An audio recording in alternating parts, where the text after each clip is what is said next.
Good morning, good evening, good afternoon. It's Julie from StoryADay here, and we are quite far into StoryADay May 2021. If you have been writing every day, wow, I'm impressed. If you started and fell off the wagon somewhere along the way, I totally understand that. And if you're looking for inspiration today, then I am here to share with you some of the lessons from StoryADay May 2021. Every year there's a different group of people who go through. There's some of the same, but always some new people. And there are always new people who jump into the conversation. And I always get a huge amount out of those conversations, whether it's in the blog post comments or in the Superstars group. We've got a new batch of superstars have joined us now. You'll be able to be one of those people in August if you missed the boat this time. But if you're looking for some kind of greater community, that will be coming back. Meanwhile, in the summer, I've got lots of activities, some of which I'll be opening up to the wider community.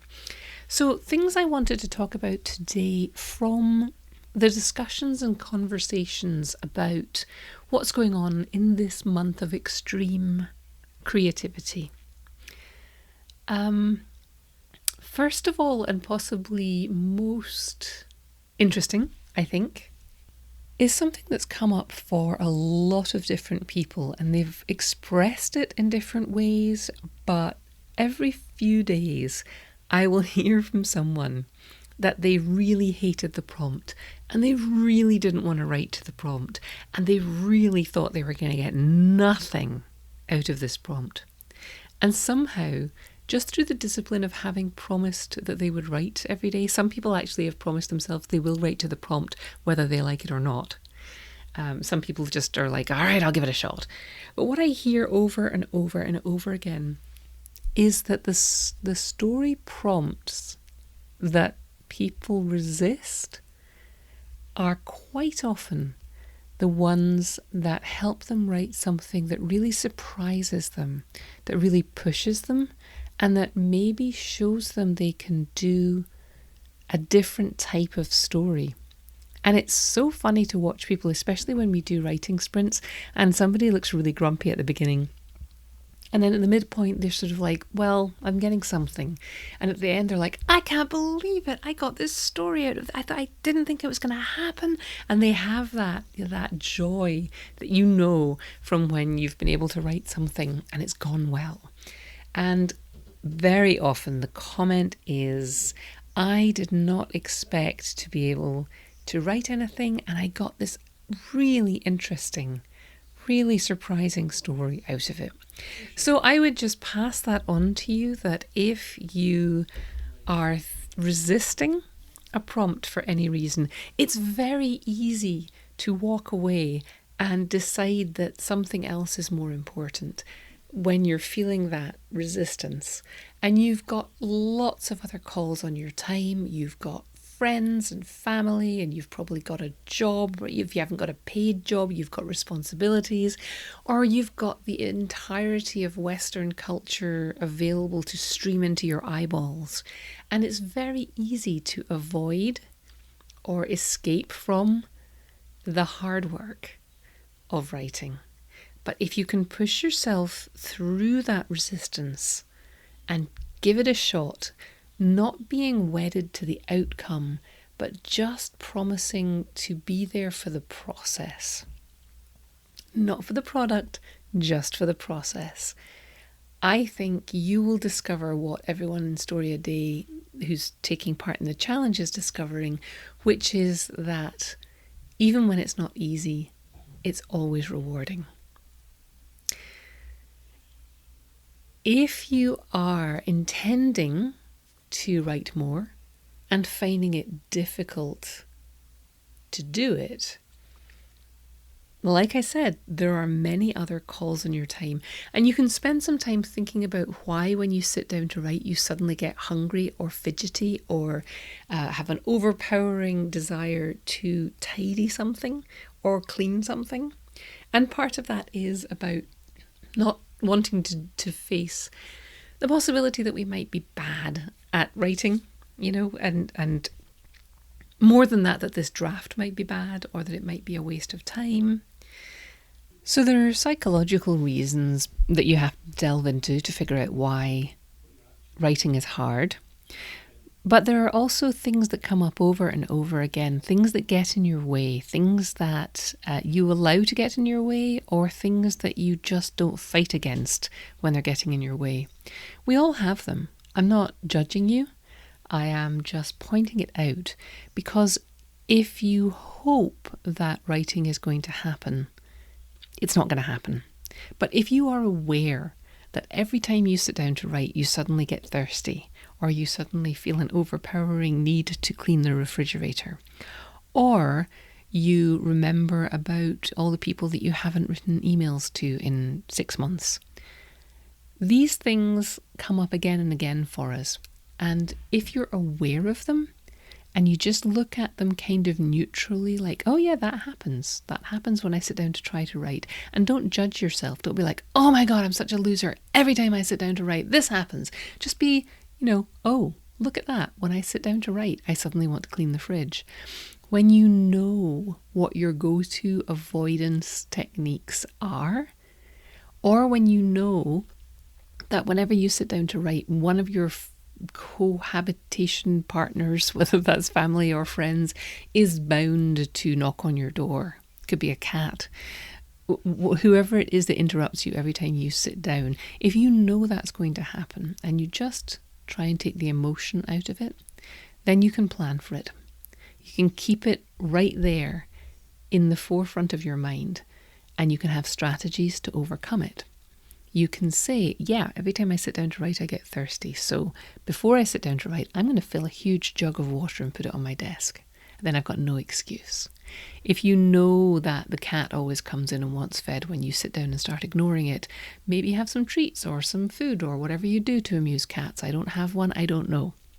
If you know that your significant other or your roommate or your kid always wants to know where you are when you disappear to do some writing, have that conversation up front. Put a time limit on it. Say, listen, I'm going away for 3/4 of an hour. You will be fine.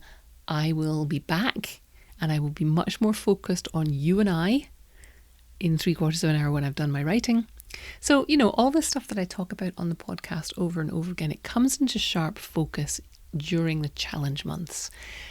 And I'm encouraging you to look for the things that get in your way, plan for the things that get in your way, and keep them right there in the forefront of your mind so that you can put a contingency plan in place. All right, for those of you who have dropped out of the challenge, maybe you started off well, but things got away from you. I know May is a busy month, especially if you have kids or if you are in the education system, but we still have 9 days left of the challenge, 9 individual prompts that could push you and challenge you to do something unusual. And I would encourage you to think about what it would be like if you wrote 9 stories between now and the end of the month. Quite likely that's more than you write in an average month. And if you don't, what are you going to do instead? And how are you going to feel about that? At the end of the month, when you see people celebrating in the StoryADay comments about all the stories they've written, do you want to be one of them? Or are you waiting for something? And if you're waiting for something, what are you waiting for? If not now, when? When is going to be a better time? You may have a really good answer for that. Maybe June is a better time for you because you're a teacher and the term will be finished and you can absolutely sit down to write in June. But what's going to hold you to that? I don't know the answer to that either. I'm asking you the question so you can come up with the answer for you. If you need to find a buddy, if you need to put writing time on your calendar, if you need to sign up for a class, or if you need to sign up for the Challenge Plus version of StoryADay May and do it on your own schedule, these are all things I want you to be thinking about. How are you going to make writing work for you over the next 3 months, the next month, the next 9 days?